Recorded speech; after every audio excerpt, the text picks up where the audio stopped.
Hello and welcome to The Sexually Satisfied Woman. I am your host, Eva Blake, and in this series, I'm talking to a variety of experts who are uniquely qualified to discuss some of the most common challenges that we face as women in our sexuality.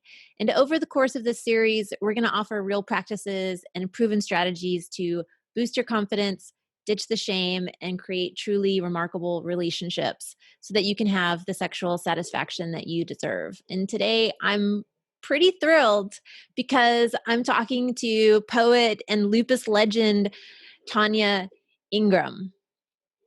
Welcome here, Tonya. Let me just say a few more words about you because I do want to gush a little bit. You're an author and a poet, a lupus legend, a kidney transplant hopeful, a mental health advocate, and a friend. For sure, that last piece resonates, and we're going to dive into that, I hope, later. Tanya's writing explores the necessity in taking care of ourselves, especially on the days we feel unworthy. She's a graduate of New York University and Otis College of Art and Design. She's graced the stages of the Getty Museum and Madison Square Garden and San Francisco Opera House, among many other places. And her book, How to Survive Today, is her third book of poetry. So truly, truly welcome here. Thank you so much for being here. Thank you for having me, Eva. It's truly a pleasure. I'm just looking forward to having a conversation. Yay. So just before we began, you said it's World Mental Health Day. So what is it that you're doing for today? So today, I set out some reminders to my audience, just reminding them that they're worthy to be alive, that it's okay to ask for help. I think the biggest lie of mental health, or specifically my depression, is to let me know that I'm alone, and that's just not true. You have a community of people who are also going through that, and so if I can just remind people, hey, you're not alone, your story is important, you're loved, and that's what I'm trying to do today. Beautiful. Yes, we are not alone. Yes, we are not alone. One piece of your poetry that resonates deeply with me and has been on storefronts in other parts of the country is, despite the condition of the soil, choose to bloom. Right. And this is from your day 7 of your 30 days of self-care, which I signed up for. And, I didn't get to all of it, but that's okay because you told me in the process that it was okay if I didn't get to all of it because I don't have to be, I don't have to poo-poo on myself. I can, take my time. And the thing that you said is, self-care is not ignoring the difficult moments or the bad days. It's acknowledging it and staying with it, fighting to hold on. Yeah, Right. Can you tell us a little bit about how you got to this wisdom in your life? yeah. I think I'm still arriving to that wisdom. I think I was diagnosed with depression like when I was 21, 22. But I knew I had depression way before that. And so a lot of my youth was spent in this struggle, in this kind of paradigm of I'm not loved, I'm alone. I feel rejected all of the time. Like I don't love myself. I didn't see myself as beautiful, as worthy. And so poetry really gave me the tools to articulate what it is that I'm going through. And so when I started writing poetry, a lot of my work was dedicated to social justice issues that were reflected in my personal life. So I would talk about the prison industrial complex because I saw my brothers going through that, or I talked about domestic violence because I saw my mother go through that. And I realized as I got older, I was diagnosed with lupus, which is an autoimmune disease in which the body attacked itself. And it was in that moment at 22 years old when I felt like I need to start writing and speaking to the things that affect me and my mental and emotional health. And so that's where that really took off. But a lot of what I write about is me figuring it out in the moment. Like I said today to my on my page that I don't have the answers. I'm just sharing my journey. I'm letting you know that as you're going through it, I'm going through it with you. We're in the same boat. We're figuring it out together. And I'm honest with myself. I'm honest with my mess. I'm honest with my humanity, and that there are days when I don't want to be perfect, or I don't. And perfection is not even a thing. Where process is, and being in process and knowing that I can show up in my like ugh and be okay with that and write about that and know that when I'm doing that, when I share my story, I'm allowing others to give themselves the permission to share their own. And so that's where all that comes from. I'm not an expert. I'm just a human figuring it out like everyone else. I love it. I scrolled through your Instagram feed today, and if you are not on Instagram and you want to be this Tonya Ingram right here, is a perfect reason to be on Instagram, because you said it's not your job to be cruel with your process; it's your job to be patient with it. And I think that, that's one of the hardest things that we can do when we feel pain or sadness or depression or anxiety or all these things that are coded in our world as bad. It's very hard to be patient, right? And you know as someone who is has experienced lupus, it's a constant thing for you, right? And as a kidney transplant hopeful, right, there's this kind of looking forward, right? How do you do that? How do you stay patient with yourself as part of your ongoing process? Literally taking it one day at a time. So today, the mantra that been repeating to myself today is that I forgive myself. I think a lot of my just anxiety, a lot of my like pain and hurt comes from me not letting go of what I've been holding, um, and forgiving myself for not showing up the way I want to show up, forgiving myself for creating these definitions of beauty that like these impossible standards that I don't need to hold myself to, that as I am enough. And so being patient with that is saying, if I wake up today and my body doesn't feel good, and I know I have a to-do list of all these projects I need to complete, but my body is saying just rest, rest. And that's being patient with yourself. Um, Comparison, I think, is not our friend. Comparison says, no, look at this person, they're doing so well, they're doing all of these things, match your process to theirs. But patience says, no, their process is theirs and yours is yours, and focus on what you have in front of you. And if all you can do today is brush your teeth and like get back in bed and watch RuPaul's Drag Race, that is more than enough. And so that's what I think patience truly means. Beautiful. There's a level of being graceful in there, giving yourself grace, that is what part of what I'm hearing.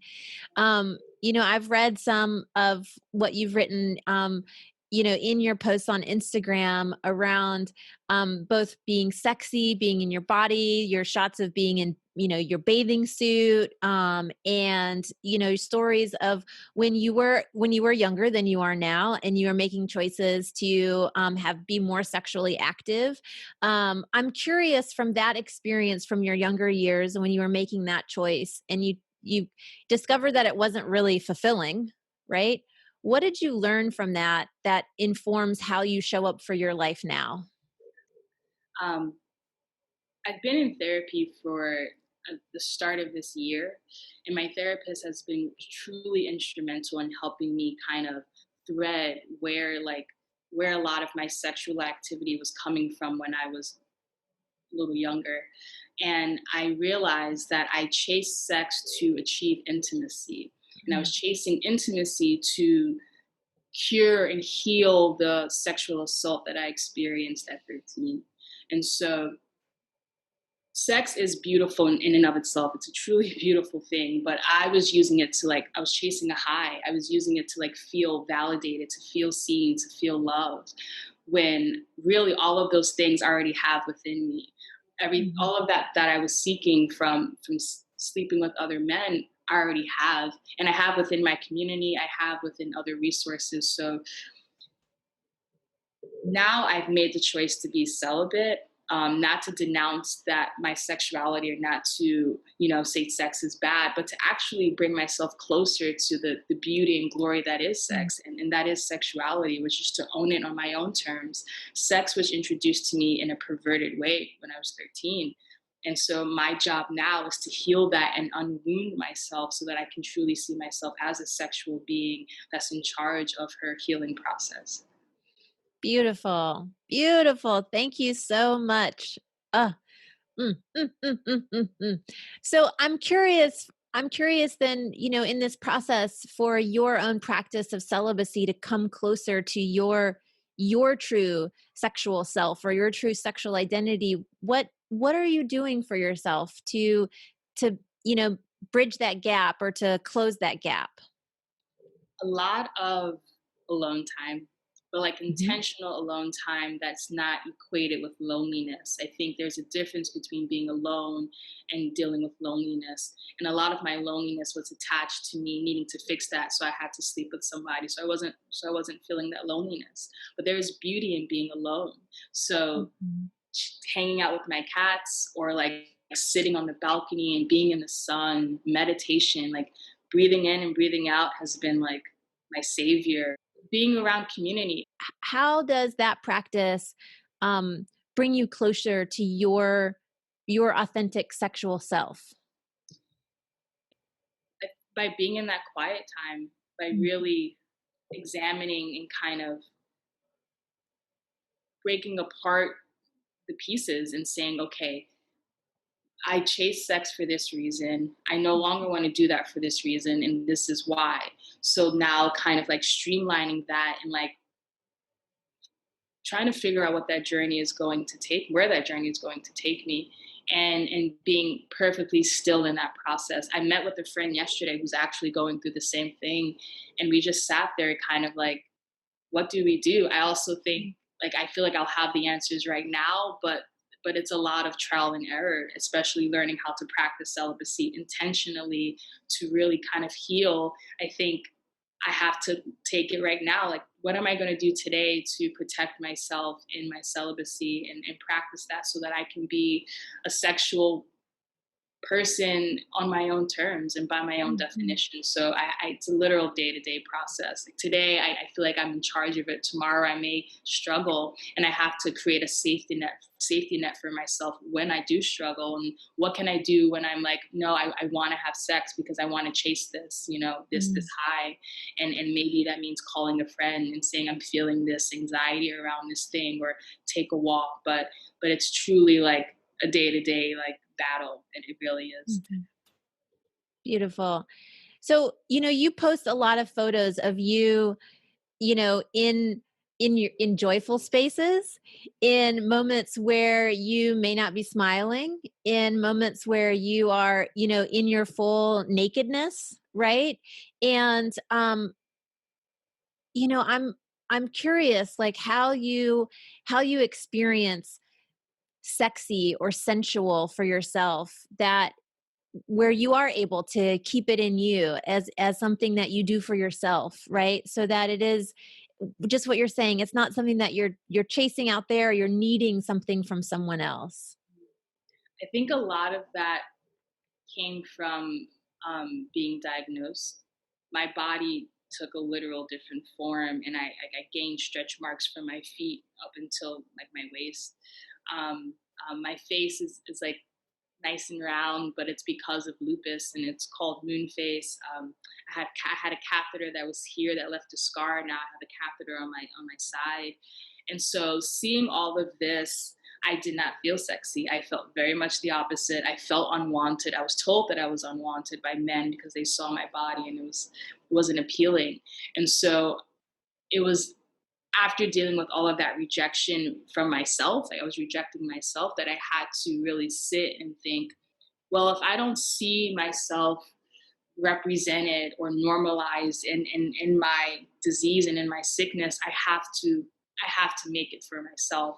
And so that was like my just declaration. It was saying my body exists here too, and it is also sexy. That sexy isn't this one form of whatever models we see or whatever social media person. Like that is a definition, but there's so many definitions. And I think the sexiest thing is just it's being in your authentic self. And we hear it all the time, right? But like there's a reason why cliches hold truth. It's because it's true. Like define your own sexiness. Like what is sexy to you? Sexiness can be like I'm going to show my stretch marks. I'm going to show my catheter because this shows survival, and survival is sexy. Thriving is sexy. Like being alive is sexy. So that's more so what I'm trying to get at when I show my naked body. Like it makes me feel good. I never really showed my body before. I was always hiding myself in my clothing in high school. I'm just very introverted. I'm naturally an introverted person. I'm naturally a soft-spoken person, but there's something in declaring like, no, I belong here too. My voice is valuable here too. That truly like takes the sexiness to a whole new level. So yeah, I use Instagram as sort of my journal, as sort of my like my voice box of like saying, I'm also sexy. And then the beautiful thing is that I get met with messages and people who also may be going through lupus or also have catheters or who have been through chemo, lost all of their hair, and they're like, I feel seen. I think the point of defining sexiness is to allow others to feel seen too. Because I don't know, like it's just not out there. We're not seeing people who go through like life-threatening illnesses. We're not seeing them as sexy. We see them as, oh, like, I hope they feel better. It's like, no, we're human. We still want to be told that we look good, and of course we got to give that to ourselves first. And so putting it out there is my way of saying, hey, I'm here. I'm also here. And I look good. I look good. So.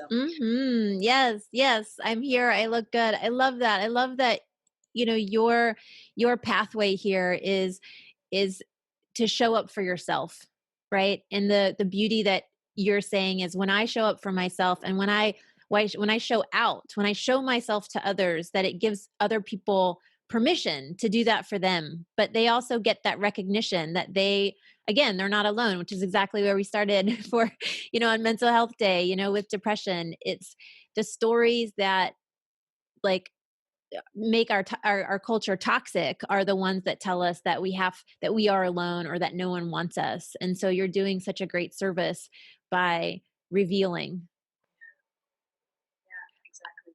There was a piece that you were in called 6 People with Disabilities on What Able-Bodied People Get Wrong About Their Sex Lives. And I would love if you could share a little bit about your perspective on this piece. Yes, absolutely. So I think what I wrote, at least in the article, is that a lot of people kind of view differently abled or disabled people as not being sexual, like we don't have sex, and that's just not true. It looks different. We have, with my catheter, it requires a different effort, but it doesn't mean we don't have desires, that we don't want to feel good too. It's kind of disheartening to think that we don't feel, that we're just kind of like these people who are just on the sidelines, marginalized because of our conditions. And the beauty in what we go through is that it gives us a different perspective in life. It gives us like a whole new meaning where we get to truly see life as a certain gift that we wouldn't have, I think, speaking for myself, I wouldn't have seen prior to being diagnosed. And so I think the biggest thing is that we don't have sex, and it's just, it's false. And there is I think what else in the article that was brought up was this idea of fetishizing us. And if there's a difference between being fetishized and being empowered by what we go through. Being fetishized kind of, again, it doesn't see us as fully human. It sees us as this like toy, as this like plaything of, oh wow, you have this catheter, how weird and cool. But it's like, no, this is part of my life. This is who I am, and I want to be appreciated fully for who I am. And so when I think about dating, like that's something I truly have to consider in a partner. Like I need you to see me as a full human and not as, oh, the girl with lupus, or she has the girl with the catheter or stretch marks, as this like odd thing, but something that's a part of my whole story that makes me a totally, fully beautiful sexual being that deserves to be loved and seen and validated. Absolutely. So on that piece around dating, right? I know right here, right now, you're in the mode of celibacy, right? But even when you're thinking about friendships, right? What are some of the things that you for you are necessary for you to negotiate with someone else around your body or around your heart space, with having a chronic illness or with having a disability or with having just you being you, right? What are some of the things that you have to negotiate, and how do you do that? And I'm asking because I know that there's somebody watching who's like, I don't know how to talk about this thing that's in my life. Yeah. So I'm curious, you're the poet. How do you do that? Yeah. By establishing healthy boundaries with myself, I believe I'm able to set those boundaries with others. So articulating, okay, what feels good to me? And I'm asking myself that. What feels good to me? It feels good when I feel, again, validated, seen, and loved. So break that down further. What does it mean to be seen? What does it mean to Mhm. be validated? What does it mean to be loved? And creating those definitions, I think for myself first, I'm able to clearly articulate that to another, to a friend, to a lover, to a family member. And when you create those boundaries, people will make it very easy for you to either like continue with that friendship or relationship or whatever or not, because you're saying, hey, look, I exist in this body with this illness, this whatever, and this is what I need to feel secure, to feel healthy. This all kind of boils down to health: emotional, spiritual, physical, mental, sexual. It boils down to health. And if we think about the ways we want to be seen, validated, and loved, we're talking about, how do I want to show up in the healthiest form? And those are definitions you have to like answer for yourself. I think for me, I know I'm loved when someone spends time with me, when they Mhm. like give me words of affirmation. Like those things mean, oh, you love me because you're here. I feel validated when someone recognizes the work that I do. That makes me feel validated. I feel seen when I see someone else who's going through something similar, and they're able to be okay with not being okay. They're able to just show up as they are. I think a great example of this is Lizzo. I love Lizzo, and she shows up as she is. There are days when she's, being Lizzo, like the pop star, and there are days when she's Lizzo, the human, and she's Mhm. honest about what she's going through. And so I think when we're able to establish those things for ourselves clearly, we invite energy that will support us in that way. Mm. Thank you. Thank you. I hope I Uh, answered. yeah, you're doing wonderful. Thank you so much. Thank you so much. I'm curious if you brought something that you would like to share with us. Yes, yes, yes. I have my book, How to Survive Today, and I'm gonna read a poem from there, if that's all right. Please. Yes. How to be sexy. Serve face to doubt. Apply winged eyeliner to every day you choose to stay. Really believe that it's okay if the jeans don't fit. Know that there is no shame in growth. Wear the crop top, the pasties, the bikini. Let your stomach be the glory. Let your savage be Fenty. Embrace the constellation of freckles. Be naked. Be unapologetically naked. Flirt with your insecurities, the bitten nails, the gap tooth, the mole. Eat whatever the hell you want. Record your reason to keep going. Follow the instructions of your fears. Compliment your damn self. Fuck competition. Sexy is inclusion. It is the reflection you return to, the slay, unbothered. Unbothered. Yes. Yes.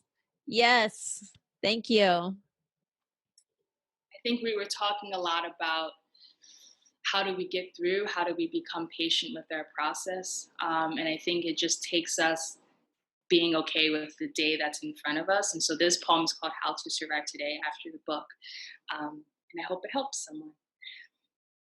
How to survive today.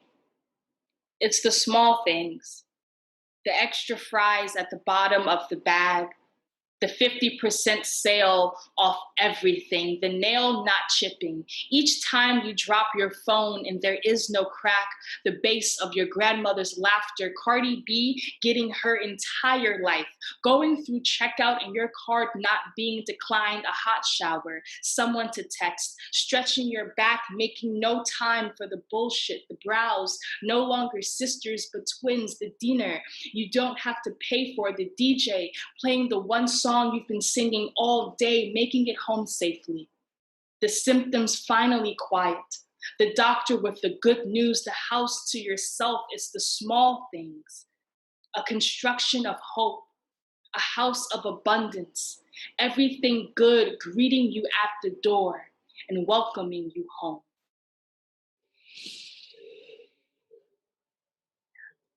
Yes. Thank you. Thank you so much. I think that you saying friend, that this is a part of your bio. I think that this is what you offer. That's what I get when I hear you now and when I read your poetry online is, I wish I had friends who spoke to me that way. Right? I wish we all had friends who could say just, it doesn't matter if they call you dirt, right? That's where the good food comes from, right? That perspective, that message in the ear that, girl, you didn't chip your nail polish today. So, like, it is a win. Yeah, yeah. When I was smaller, my dream, like the one thing I wanted in all of the world was to be friends with everyone in the world. So I feel like I carried that same energy throughout my life. And there have been so many moments in my loneliness when I wanted that. And so all of my poetry birthed from that. I never want anyone else to feel this loneliness. I want people to know that they have a friend. You may never meet me in real life. You may never know me, but I want you to know that I'm here in whatever capacity I can be here. Robin Williams said a really amazing quote that stays with me forever. And he said that the saddest people in life will always try their hardest to make people happy because they know what it's like to feel absolutely worthless and they don't want anyone else to feel like that. And I feel like my work is the basis. Like that's the foundation. I don't want anyone to feel like they don't matter, like they're alone. And so if my work, if my poems, if my Instagram posts, if me dancing really terribly, if my whatever post of me naked, like if that lets you know that you're not alone and you have a friend somewhere in North Hollywood, then that's my job. I did it.